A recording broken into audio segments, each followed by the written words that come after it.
real purpose of providing more tax cuts for billionaires and corporations who continue to make record profits. Remember, the Republican budget doesn't make Medicaid or SNAP more efficient or more fair. All this bill does is ensure that billionaires who have never had to worry about a hospital bill or putting food on the table can continue to pay less in taxes than teachers, firefighters, and nurses. Only Democrats want to make health care more accessible and more affordable for everyone. Republicans are hell-bent on driving up costs for health insurance and ending basic need programs. They are willing to inflict pain on millions of Americans just to make their campaign donors happy.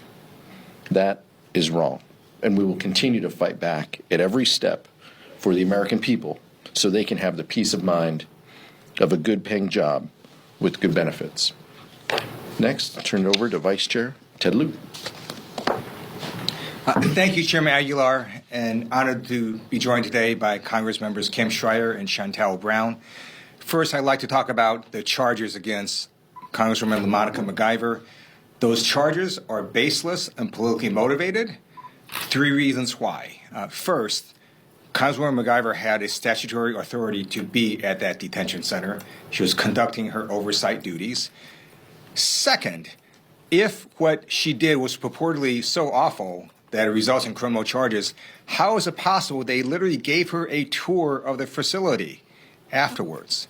They escorted her around and gave her a tour of that facility while she was conducting her oversight. And third, she was trying to prevent the unlawful arrest of the mayor of Newark. And guess what? She was right, because the Trump Justice Department dropped all charges against the mayor of Newark. So we asked them to also drop charges against LaMonica. This is a baseless, politically motivated distraction. And what are they distracting from? This big, ugly bill that they're going to have a meeting on at 1 a.m. in the morning. I mean, who does that, right? You do that because you don't want the American public to know what's in your big, ugly bill. But we know what's in it. It has the largest cut to health care in U.S. history, about $1 trillion. It then also is going to kick off approximately 14 million people off of health care. And why are they doing this? To impose the largest tax cut for billionaires in U.S. history. So that's basically what this big, ugly bill does, and they're trying to move it through in the dead of night at 1 a.m. We asked the Republicans to listen to American people and work on what Democrats are trying to work on, which is lowering the costs of rent and groceries and consumer products. That's what we should be focused on. And it's now my honor to introduce the great representative from the state of Washington, Dr. Kim Schreier.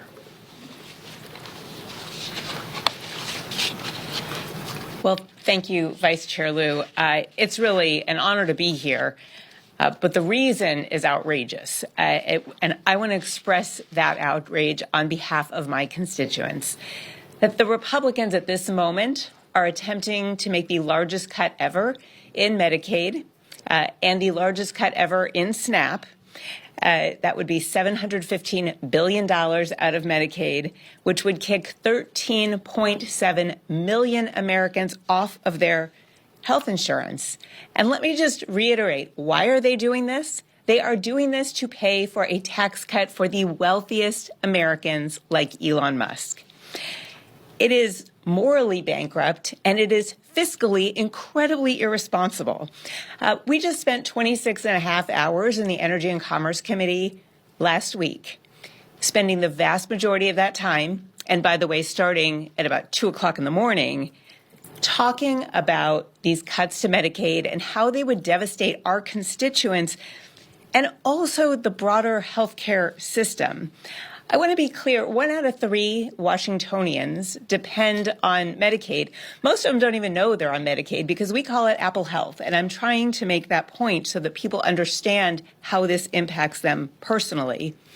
So I think about, as a pediatrician, I think about my patients on Medicaid or on Apple Health who will no longer be able to come to their pediatrician's office for screenings, for a simple cold, for a cough, and get treated in a half hour. Now they're going to go to the emergency room, the most expensive place to get care. They're going to drive up costs. That cost will be provided for free, and then everybody pays. And I think then about my patients who are not on Medicaid, because they're going to be waiting longer in the emergency room. They're going to be paying more. Premiums are going to go up if we want to keep these hospitals and emergency rooms open. And that brings us to other parts of my district, the rural areas, where hospitals may close because they depend so heavily on Medicaid and Medicare.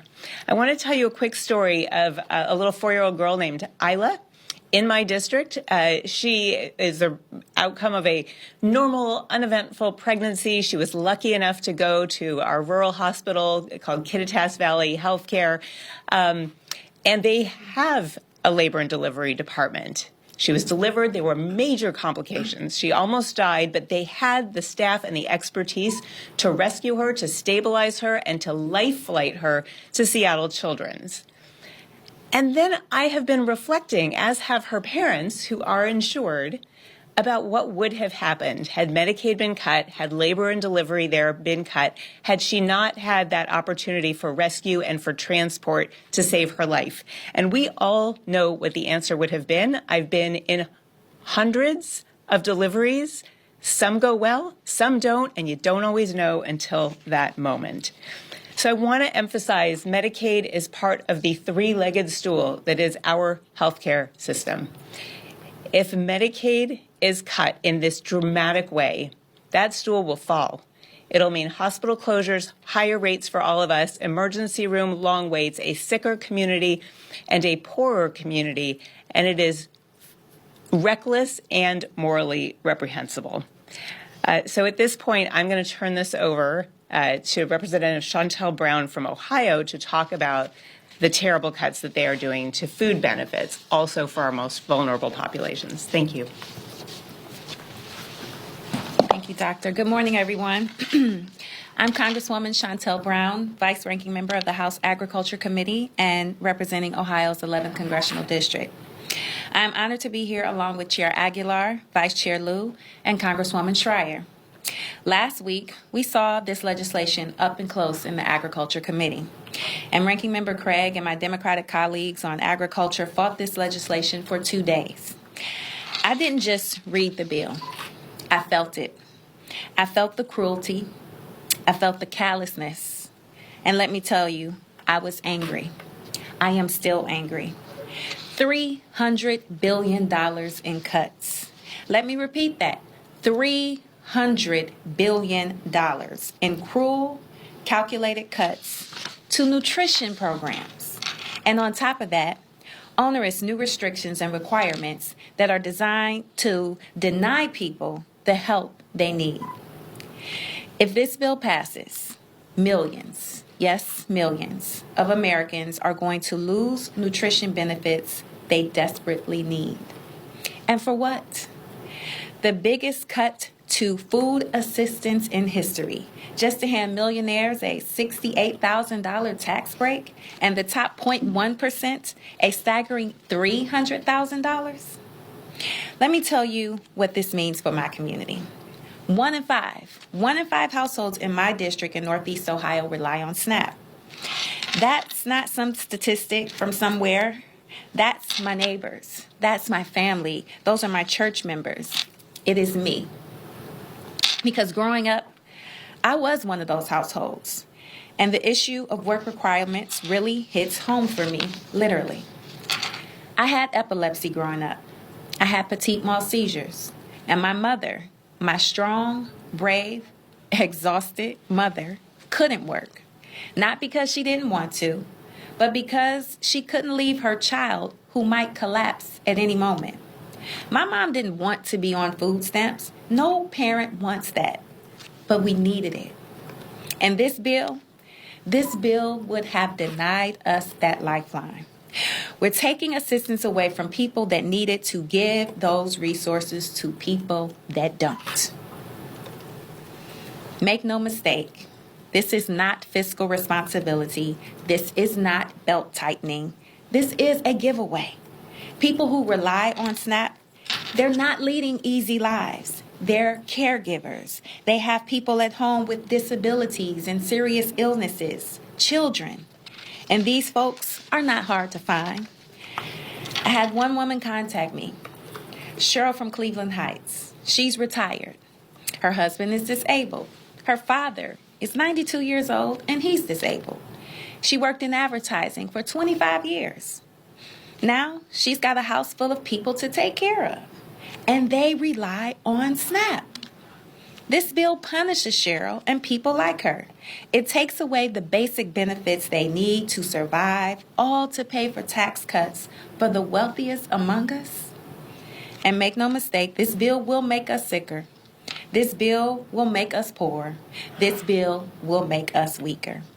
So it is my privilege to stand here with my colleagues and fight this bill. We cannot let this pass. And with that, I am honored to yield back to our chairman, Mr. Aguilar. Thanks, Chantel. Questions? Nick? I want to ask about the charges against Congresswoman MacGyver. What options are available to Democratic leadership to respond to this? Democratic leadership put a letter out yesterday. Vice Chair Lou and I signed that letter. We'll have more to say in the coming days, but I do think, as the Vice Chair mentioned, this is part of a distraction. One, this is ridiculous that they are trying to stop a member of Congress from doing her oversight responsibilities, but it's not lost on any of us the timing of this decision. They would like to distract from the dark of night attack on health care and supplemental nutrition. They want us to be, outraged, and we are. But they want us to only talk about this. And we know the importance of the work that we have in front of us, especially this week, is to advocate for the millions of people, as Dr. Schreier mentioned, who are going to get kicked off of health care if they pass this terrible bill. So we're going to continue to support and uplift LaMonica MacGyver. We're going to be supportive of her efforts. We will use tools that we have to be supportive and also to shine a light on the dysfunction and then incompetence of this administration when it comes to these specific charges. But let's be clear, she did not do anything wrong. She was doing her job as a member of Congress. Anybody saying otherwise is telling a lie. But that's not anything new for this administration. An administration that wants to talk about law and order, yet they pardon folks on day one who tried to carry out the insurrection here in this dome. One member of which was recently just arrested again. Some person who got a full and complete pardon from Donald Trump was arrested for robbery and home invasion, I believe. That's the type of individual that Donald Trump wants to support. So we're not letting the Trump administration lecture us on public safety when they put all of us at risk, every American at risk, when they let these individuals out. A follow-up on that. I assume you've seen the video with Congresswoman MacGyver and the other members of Congress who are there and the mayor. There is a moment where she is, I think, protecting Congresswoman Bonnie Watson-Coleman, and she's pushing at a member of law enforcement, an ICE agent. You can see her elbow and see her pushing. I hear you saying she did nothing wrong, but I want you to respond specifically to that moment when she's pushing back at a member of law enforcement and how you think that is not anything wrong. I'm not trying to cast judgment, but that is the moment that's at the center, I think, of this issue. Yeah, I understand. I've seen the videos as well where these masked ICE agents are themselves, I think, trying to impede members of Congress from carrying out their duties. If I accept the premise of what you're saying, why would they allow 3 representatives to spend an hour on a tour after this? If they felt that there was something done that was wrong and untoward, why on earth would they open up the gates and to say, come on in, we'd like to give you your tour now? Nobody there felt intimidated. Their goal of these agents was to intimidate members of Congress and to intimidate people who were gathered there. But Representative MacGyver and the House Democrats are not going to be intimidated from doing our jobs. But should I she understand. have pushed back at law enforcement? I understand what they are saying. I understand that the administration is saying in this charging document that Representative MacGyver put her hands on an official, but nothing that they have indicated says that in that day, in that moment, any of those officers felt threatened or concerned. This is political charges based after the fact to distract us and to take attention away from the work that we're doing to protect health care from people. And we're going to continue to have Representative MacGyver's back and support her in these trumped up charges, and we're not going to take a backseat to lectures on public safety from Donald Trump, his former personal attorney, or the Trump administration and other corrupt DOJ. Michael? Thank you, Mr. Chair. Representative Jared Goldman announced this morning that he would forego a Senate bid and run for re-election in the House. Yesterday, Lauren Underwood announced that she would be running for re-election. Those are two members that I know you hold in high regard. Can you just speak to the American people about how important those members' re-elections will be as you all pursue the majority next year? These are members who were making, in Lauren's case, she sits at the leadership table. These are members who are making lasting contributions for their states, here, doing work. And they know the importance of fighting for health care in rural communities. Both of these representatives have spent time and served rural communities. They know what's at stake with these terrible cuts that Donald Trump and House Republicans are proposing. We appreciate their commitment and their service to this caucus. We look forward to working with them in the years ahead. But I think this speaks more to the issues of the day that they feel compelled to be a voice on. This is still the House of Representatives. We have colleagues who we love and support who are going to run for other jobs and other positions. We wish them well. But the importance of Lauren and Jared stepping up and staying where they're at isn't lost on any of us, and we look forward to working with them in the years to come. Appreciate it. Thanks. On MacGyver again, is part of the plan here to sort of prevail on some of the Democrats in the Senate to prevent Alina Habba from being confirmed by the Senate? I think, I think that Alina Habba is doing everything she can in her own right to sabotage her own future as a U.S. attorney. Clearly, Donald Trump is very comfortable appointing people who can't get confirmed to those positions. We see, Ed Martin being one of them. I'll leave the senators to discuss their process for approval, but I think it's clear anybody who wants to take an oath to protect the people should actually do that rather than work on trumped-up charges that have no basis in fact. And on Medicaid, one way Republicans cut spending, cut people off Medicaid is cutting the reimbursement rate to states where state Medicaid programs include non-citizens. In California, Governor Newsom, it's not cutting off all non-citizens, but he's capping that. I wondered, the two of you from California, one, if you support that, two, if states girding for this bill should be reducing the number of non-citizens, preparing for what Republicans might do here, who are eligible for Medicaid. I know they're going after SNAP too, but just on the Medicaid part. Yeah, let's be very clear. I want the Vice Chair to speak and actually Dr. Schreier as well. But let's be very clear. No federal Medicaid dollars are going to provide health care to individuals who are undocumented. I think you'll accept that, and that is a current fact. Some states have chosen. Some states have said, including Washington and the state of California, have chosen to provide health care to everyone because, mind you, people will get health care. We can help choose, and our state leaders have said we would prefer you have health care than you show up to an emergency room and provide the most expensive way to provide care through that process.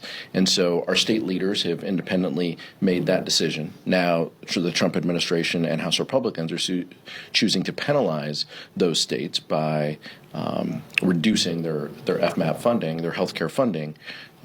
What that is going to do is it's going to hurt the entire system, including mostly rural health care. In California and Washington and in other states, hospitals will close because of that lowered FMAP contributions. So if that's the ultimate goal of what House Republicans want, is they want less access to care, they want people less healthy, they want people to drive in rural America to drive further for their health care options, then they should be very clear about that. And maybe they are being clear by having a 10 p.m. budget hearing, a 27-hour markup, by the way, where health care started at 2 a.m., 3 a.m., and having the Rules Committee start at 1 a.m. It sure seems to me that they don't want to talk about taking health care from people. So maybe that's the broader point here. The state of California and the legislature will make decisions under their purview, and we wish them well. They don't consult us when they do these when they make these decisions. But I applaud their ability to say, let's try to provide health care in a more efficient way.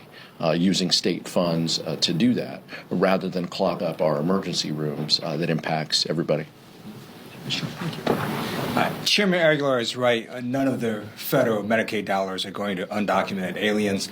And then looking at Donald Trump's comments to the Republican conference this morning as reported, I don't think the president has read the bill. He specifically said, don't F around with Medicaid. The bulk of their bill messes around with Medicaid. It's going to basically have this massive cut to Medicaid. So I don't know exactly what the president is thinking. The entire bill, with a lot of it, is just messing around with Medicaid. So I urge the president to actually read the bill. I will reiterate these points. Not a single federal tax dollar is spent on Medicaid for people here without documentation. From a purely pragmatic standpoint, we all just talked about the fact that care is going to be given somewhere.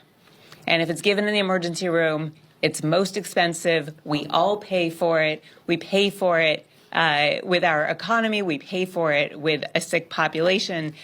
And we pay for it when those emergency rooms or labor and delivery or the hospitals themselves close. There's a pragmatic answer. Thank you. Have a good day. Thanks, guys.